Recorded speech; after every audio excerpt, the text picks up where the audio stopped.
Hello and welcome everybody to another installment of our Career Chats videos. You all should know the drill by now, and I hope you've seen several of our career chats that are out on our website. We have a multitude of career chat videos to help you explore different disciplines within the field of health, different specialties, help you get an idea of what you want to do when you grow up. But that's not the only program that we have as part of our Reach student programs. What you can see on the screen here are 6 of our Reach student programs, all absolutely free of charge to students.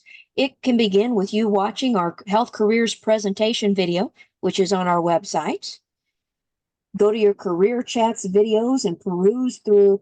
Goodness, I think we have 25 or 26 videos out there now. A good start to your exploration. We also have Reach Health Career Camps during the summertime. We work in conjunction with several hospital partnerships within our 4-county service area of Charlotte, DeSoto, Sarasota, and Manatee counties in the state of Florida. I work with Reach HOSA Future Health Professionals. We're partnerships. So if you have a HOSA club at your school and you'd like for me to come in and speak to you or work with you to prepare you for your regional, state, and international competitions, give me a call or shoot me an email. Or you can be a part of our Reach Intern program, which is teaching high school students and college students about public health and about the programs we do at GSAHEC. Or when you get into college and you're a graduate level student, we have our AHEC Scholars Program, which is an intensive 2-year program to teach you all about public health. All 6 programs free of charge, and I'd like to see you join me in some of these other programs. As I mentioned, one of these programs is our Reach Intern program, and I'm so pleased today to have a guest interviewer, and we have a wonderful guest presenter, guest interviewee as well. So I'm going to turn it over at this time. Miss Emma, intern Emma, the show is yours. Thank you so much, Miss Joan. Good morning, everybody. Welcome to another installment of the Careers Chats videos. My name is Emma, and I am one of the student interns for 2024. So today's guest is my lovely mother, Mrs. Pamela Timmons, and she is an ophthalmic technician. So an ophthalmic technician, for students who may not be familiar with this particular healthcare field, is a healthcare professional who prepares a patient to see the attending physician in the office, which will most likely be an optometrist, but that can be many different professionals. Ophthalmic technicians run a multitude of tests, such as pre-testing using autorefraction or visual acuity, dilating a patient's vision, performing an initial vision examination before the physician arrives, gauging a patient's eye pressure, and administering eye drops when necessary. They also work on post-operative patients through vision testing, glaucoma evaluation, corneal topography, and refraction, as well as taking optical coherence tomography, otherwise known as OCT photos. Ophthalmic technicians can work with patients of all ages and are especially adept at communication with patients and provide clear information with their physicians. Welcome and good morning, Mrs. Timmons. Is there anything that you would add to that job description? Good morning. How are you guys? Basically, what I would add is an ophthalmic technician, like Emma said, is responsible for the preliminary testing, eye exam testing before the patient sees the eye doctor. So we are responsible of doing auto refractions, peripheral vision, checking eye muscles, checking on a refraction to see if we can better that patient's vision. And with the refraction, we also use it as a diagnostic because some patients may be experiencing cataracts or something called cloudiness after a cataract surgery.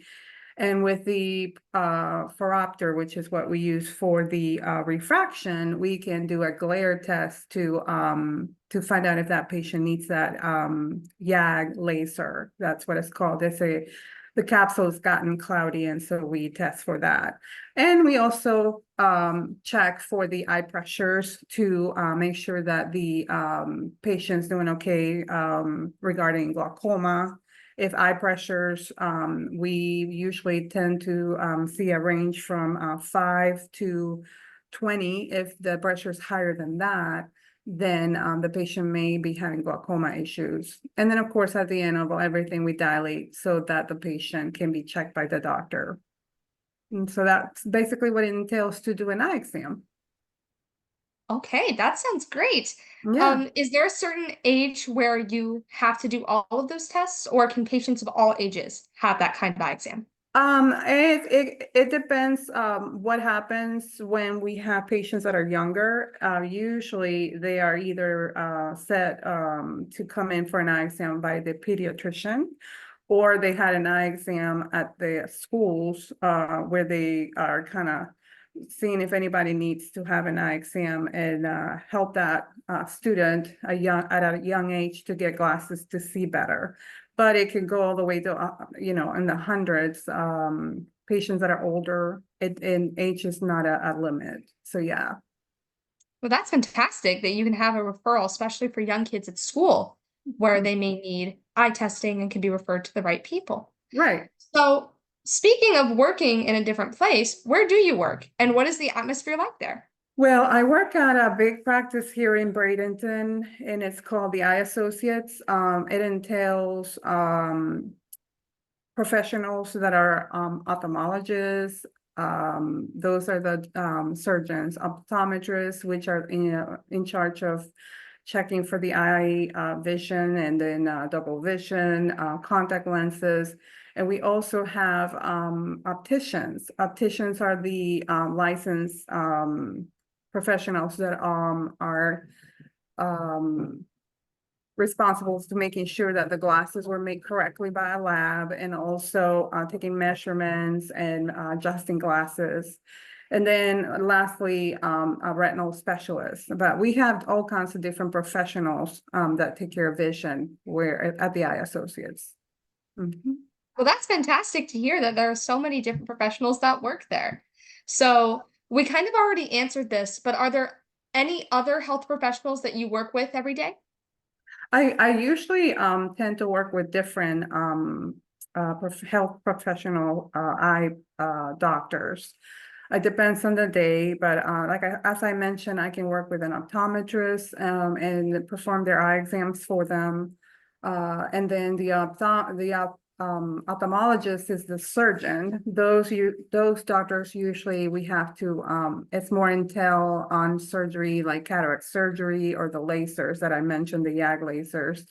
And then we also have the retina doctors. They are the ones that are in charge of patients that have macular degeneration, being whether it's wet or dry.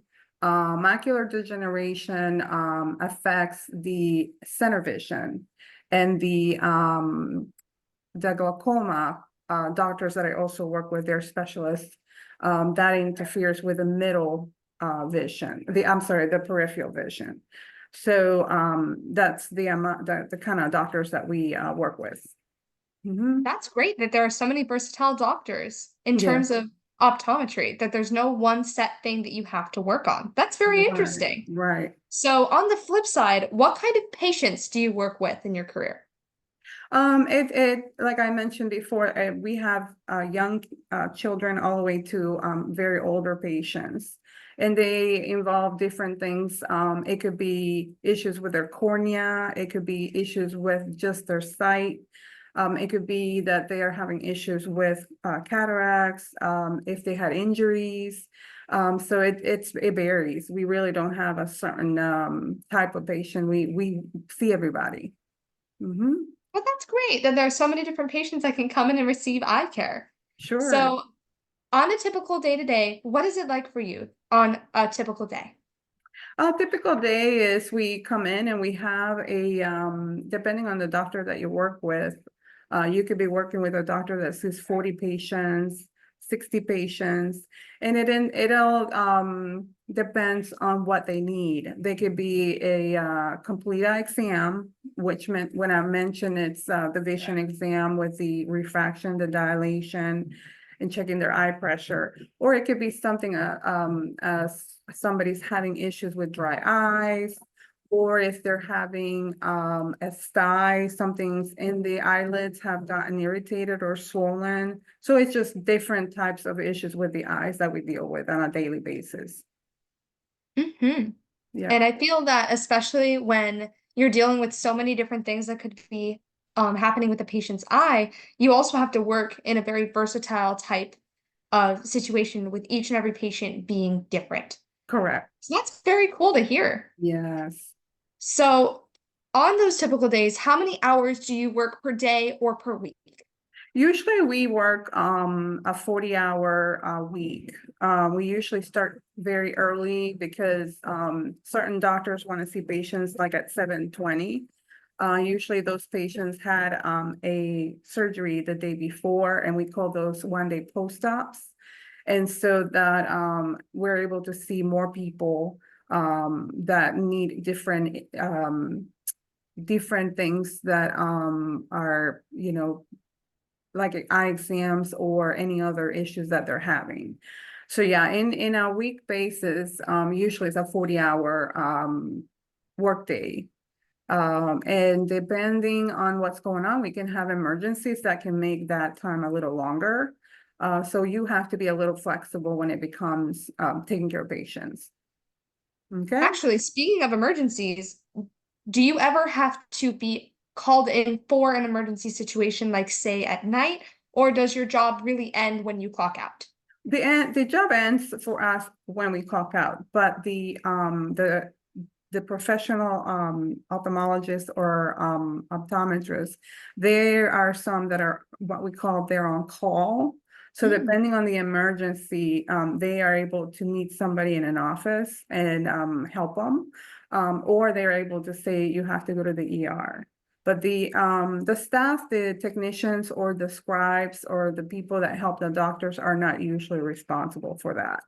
Hmm.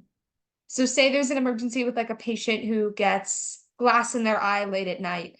They would come in or have their ophthalmologist on call to say, "Hey, do you want me to come into the office or do you want me to go to the ER?" Exactly. And then the Gotcha. Okay. doctor and the patient would have that conversation and figure out what would be best for that patient. And the doctor Okay. would do what is best. That's very cool. Yeah. So for your job, what type of starting salary can a person expect? Or what kind of experience would they need for Well, that sort of thing? it depends because there are programs in the area.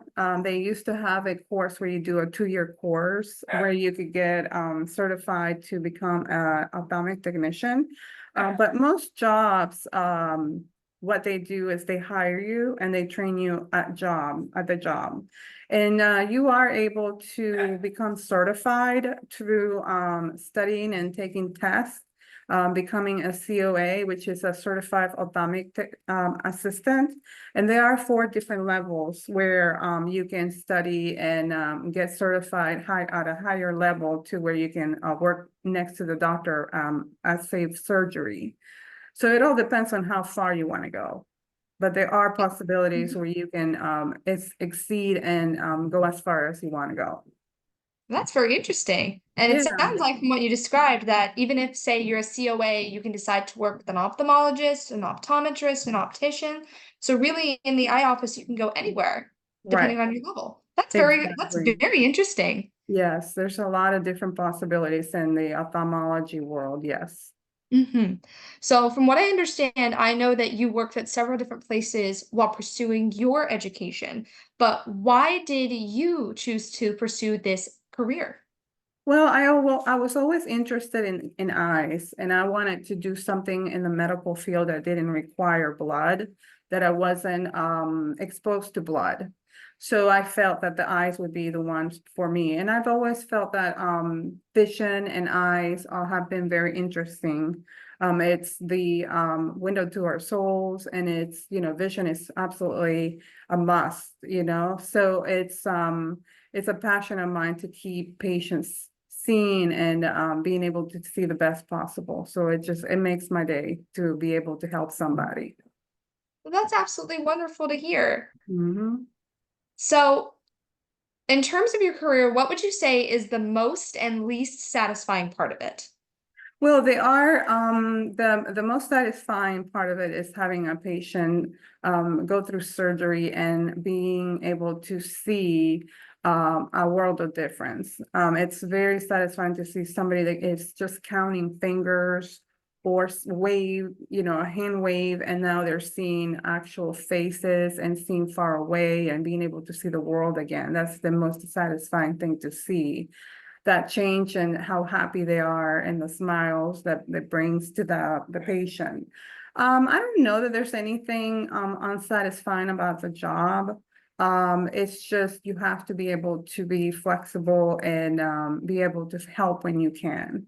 There are things that we do on a daily basis, answering questions about different things, and those are called callbacks.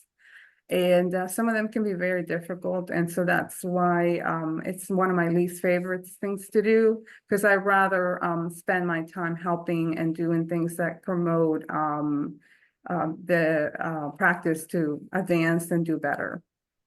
Mm-hmm. Yes. All right. So there are lots of different parts I know you're talking about of your job, and some of them are very exciting while others not so much. But every part of your job is important. And Correct. that's very, very interesting to hear. Yes. So to become a certified ophthalmic technician, what education did you need? Well, like I said, you can go to a school that is able to give you that certification, but you can also apply for a job and learn at a job. And I think that's for me, that's the way I did it. And you are in it. So become a sponge and learn from all the doctors. And it's for me, it was the kind of learning that I need to be in it and being able to perform these tests on my own to be able to learn how to do all these tasks. But everybody learns differently. Like I said, there are colleges out there that are able to provide a program where you can go in and study for being an ophthalmic technician or any other, part of the branch of ophthalmology. But again, there are options where you can go into a job setting and learn and be trained to be an optician. Or well, the opticians would have to they can learn at the job, but they also have to take tests because you have to become an optician through the state of Florida. But they are requirements and things that you have to do, but it can be all done while working. Very cool. On Mm. that subject, would you recommend anybody interested in ophthalmology to maybe shadow an ophthalmic technician or to see if they can go into an eye doctor's office to see what the job is like? Absolutely. That's probably one of the best ways to see if it's something that it interests you. In a day basis, seeing what the day looks like when we are all involved in taking care of patients and doing all the different testing and seeing what the doctor does in the room. Because he does see with equipment that's very detailed. He's able to see inside the eye and test the vision and the health of that eye, and being able to tell the patient, you need these drops to make sure that your pressures are down, or you have this situation or these, and we're going to be, just kind of following you. And so, yeah, it's best to go in and see what it's like. Absolutely. So, on the topic of your education, where did you go to college and what was the atmosphere like there? Well, I went to college in Santa Fe Community College, and at the time, it was a great experience. But I was able to switch. I didn't know what I wanted to do. I wanted to do something with the arts and graphics, but I loved anatomy and I love medicine so much that it just life just took me to this path, and that's where I've been.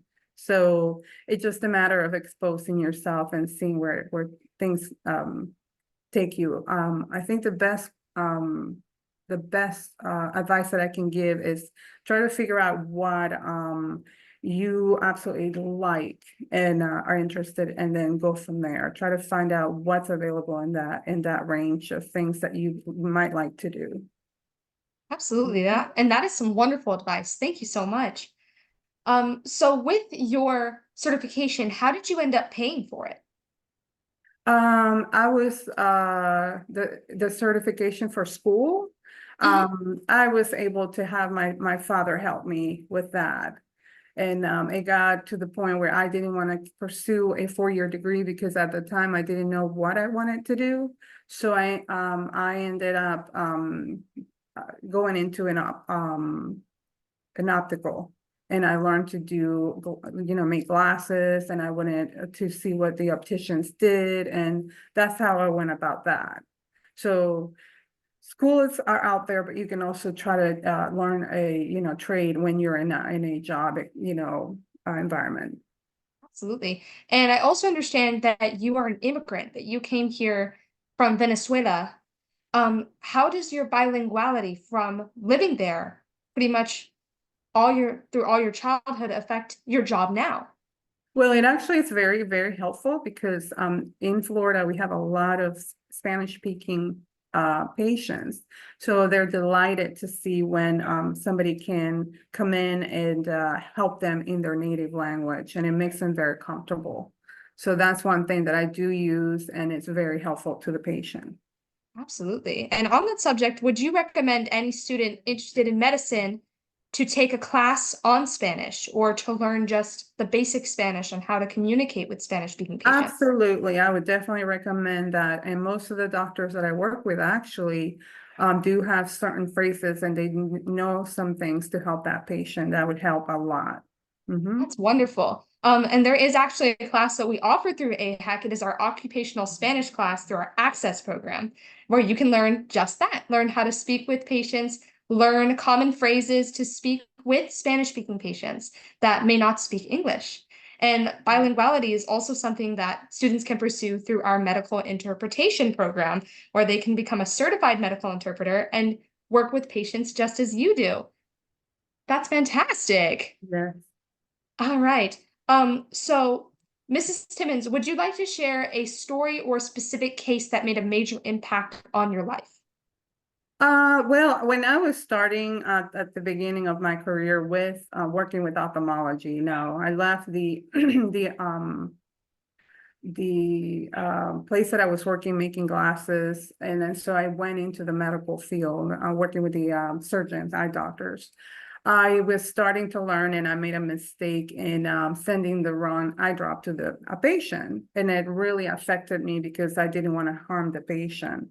But what I did was I researched and sent the right prescription, and I was up I was very taken with it, and I talked to the eye doctor and told them what I had done, and that I had fixed the issue with the eye drop. But the doctor saw that as me being responsible, and that just I took it upon myself to help that patient, even though I had made a mistake. So that was very much appreciated by the doctor, and he at the time saw that I was responsible, and that he was able to ask me to do things, and that things would be done correctly. Well, that's great to hear about accountability even from the beginning. That's Yes, wonderful. yes. So, as to close our interview out, what is the best piece of advice you would give to students who are interested in ophthalmology or are interested in becoming an ophthalmic technician from what they heard today? Basically what I said before, if you are good at sciences, anatomy, and you are good with people, I would definitely advise to research what you're good at and see what path that takes you. Especially if you are wanting to help people. And one of the ways that I have learned to do that is by being an ophthalmic technician. Okay. All right. Well, thank you so much for joining us today, Mrs. Timmons, and answering all You're my questions. welcome. You're welcome. I really loved hearing about your journey as an ophthalmic tech, and I believe that this interview will give students a better idea of what ophthalmic technology is all about. Absolutely. All right. Yeah, Thank you so much for the invitation. of course. And As a quick little reminder, if you have a health professional who